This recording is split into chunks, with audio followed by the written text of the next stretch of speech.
L'assesseur de collège Minguiev, qui faisait sa promenade du soir, s'arrêta à hauteur d'un poteau télégraphique et poussa un profond soupir. Une semaine plus tôt, à cette même place, alors qu'il rentrait de sa promenade, son ancienne femme de chambre, Agnia, l'avait rattrapé et lui avait dit avec colère: Attends un peu, je vais te préparer un plat à ma façon. Tu sauras ce que c'est que de perdre une fille innocente. Je t'apporterai le gosse, je porterai plainte et je dirai tout à ta femme. Et elle avait exigé qu'il déposât 5000 roubles à son nom à la banque. À ce souvenir, Minguiev poussa un soupir et encore une fois se reprocha avec contrition 7 minutes d'entraînement qui lui valait tant d'ennui et de souffrance. Arrivé chez lui, il s'assit sur le perron pour reprendre haleine.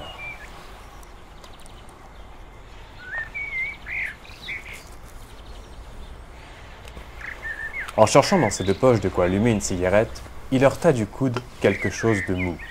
Par désœuvrement, il regarda sous son coude droit et soudain, son visage se crispa d'effroi comme s'il avait aperçu un serpent. Épouvanté, il sauta sur ses deux pieds et regarda autour de lui comme un criminel qui s'apprêta à fausser compagnie à son escorte. Il a quand même apporté. Laissa-t-il passer avec colère entre ses dents, Mais là, en serrant les poings. le fruit du péché. Oh mon Dieu.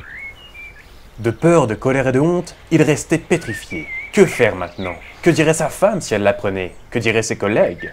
Son Excellence lui donnerait sûrement une tape sur le ventre, poufferait de rire et dirait « Mes félicitations, barbe grise, mais le diable au corps, un polisson ce Minguiev !» Toute la colonie des estivants serait maintenant son secret, et les mères de famille respectables lui fermeraient probablement leurs portes. Tous les journaux publient la liste des enfants abandonnés, et ainsi, le modeste nom de Minguiev ferait le tour de toute la Russie. La fenêtre du milieu était ouverte, il entendait distinctement Anna, sa femme, mettre le couvert pour le souper. Vite, vite, tout de suite. Tant que personne ne me voit, je vais le porter quelque part. Je le déposerai auprès d'une porte. Il prit le paquet sous le bras, et doucement, d'un pas mesuré pour ne pas éveiller le soupçon, prit la rue. Quelle sale situation. Qu'un assesseur de collège se balade dans la rue avec un gosse dans les bras. Oh, mon Dieu, je suis perdu. Si on me voit et si on comprend de quoi il retourne, je vais le déposer devant cette porte-ci. Non, attention, les fenêtres sont ouvertes. Et peut-être qu'on me regarde. Où pourrais-je le déposer? J'y suis. Je vais le porter devant la villa du marchand Melkin. Les marchands sont des gens riches et compatissants. Peut-être que les Melkin me remercieront par-dessus le marché et le garderont pour l'élever. Et il décida de le porter sans faute chez les Melkin, bien que leur villa se trouvât dans la rue la plus éloignée de l'agglomération, au bord même de la rivière. Pourvu qu'ils ne se mettent pas à brailler et qu'ils ne glissent pas du paquet. C'est bien le cas de le dire. Merci, je m'y attendais pas. Je porte un être vivant avec une âme, des sentiments, comme chacun. Si, qui sait, les Melkin l'élèvent. Il deviendra peut-être quelqu'un. Un professeur, un capitaine, un écrivain. Tout arrive en ce monde. Maintenant, je le porte sous le bras, comme un paquet de guenilles. Et d'ici 30 ou 40 ans, je me mettrai peut-être au garde à vous devant lui. Tandis qu'il suivait une ruelle étroite et déserte, entre de longues clôtures, dans l'ombre épaisse noire des tilleuls, il eut soudain le sentiment qu'il commettait un acte très cruel et très criminel. Que c'est lâche, au fond. Si lâche qu'on ne peut imaginer, puis... Voyons, pourquoi trimballons-nous ce malheureux gosse de porte en porte? Est-ce sa faute, à lui, s'il est au monde? Et quel mal nous a-t-il fait? Nous sommes des lâches. Pour ce qui est de tirer le vin, nous sommes toujours là. Mais ce sont les enfants innocents qui trinquent. Si on réfléchit bien à toute cette histoire... J'ai fait un écart de conduite, mais le petit, le sort qui l'attend est terrible. Je vais le déposer chez les Melkin. Les Melkin l'enverront aux enfants trouvés. Et là, il n'y a que des étrangers, tout y est administratif. Ni tendresse, ni affection, ni gâterie. Puis on en fera un savetier. Il apprendra à boire, à dire des gros mots. Crèvera de faim. Il sera savetier, lui, un fils d'assesseur de collège, de sang noble. Il est ma chair et mon sang. De l'ombre des tilleuls, il passa sur la route baignée par le clair de lune. Et, défaisant le paquet, regarda le gosse. Il dort, Murmura-t-il. tiens. Il a le nez busqué, le coquin. Le nez de son père. Il dort et il se rend pas compte que je le regarde. C'est un drame, mon petit. Allons, pardonne-moi. Pardonne-moi, mon petit. C'est ton destin. Il battit les paupières et sentit sur ses joues comme un fourmillement.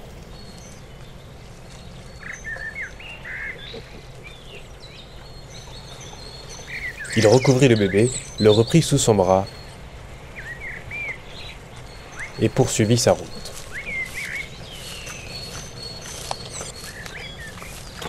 Pendant tout le trajet, son esprit agita des questions sociales et sa conscience le tirailla. Si j'étais un homme convenable, honnête, je ferais fi de tout. J'irais trouver Anna, l'enfant dans les bras. Je me jetterais à ses pieds et je lui dirais « Pardonne-moi, j'ai péché. Venge-toi sur moi autant que tu voudras, mais ne faisons pas le malheur d'un innocent. Nous n'avons pas d'enfant, élevons-le. » C'est une brave femme. Elle dirait oui. Je le garderai. Hélas.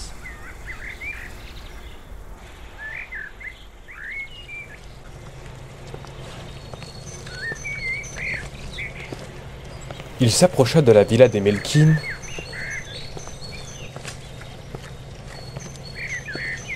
et s'arrêta, indécis.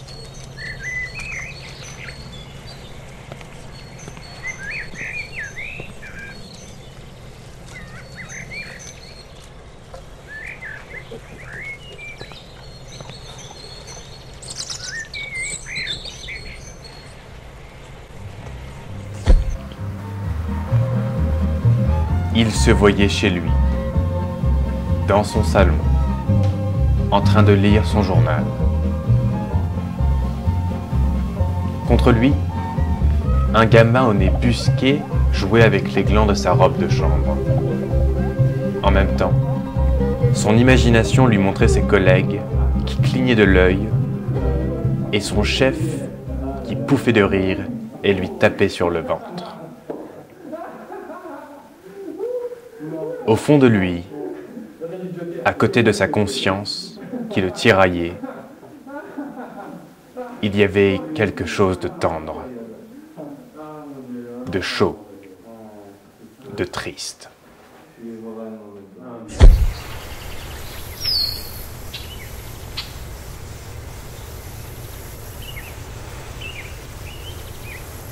Il posa avec précaution le bébé sur les degrés de la terrasse et leva les bras au ciel. De nouveau, il sentit des fourmis lui courir sur le visage de haut en bas. Pardonne-moi, mon petit. Je suis un lâche.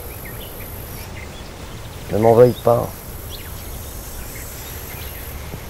Il fit un pas en arrière, mais, au même instant, poussa un « Ah! Advienne que pourra, je me fiche de tout.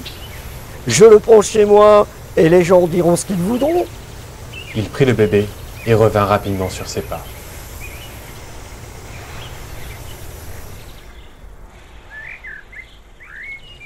Ils diront ce qu'ils voudront. Je vais aller me jeter à ses pieds et lui dire « Anna, c'est une brave femme, elle comprendra. Et nous l'élèverons. Si c'est un garçon, nous l'appellerons Vladimir. Et si c'est une fille, Anna. Au moins, nous aurons une consolation sur nos vieux jours. » Et il fit comme il l'avait décidé, les larmes aux yeux, mourant de peur et de honte, plein d'espérance et d'un enthousiasme vague. Il rentra chez lui, alla trouver sa femme et se mit à genoux devant elle. Agna, avant de me condamner, laisse-moi parler. J'ai péché. C'est mon enfant. Tu te rappelles de Agnia? Eh bien, le diable m'a séduit. Et, éperdu de honte et de peur, sans attendre de réponse, il se releva et courut dehors comme s'il avait reçu le fouet.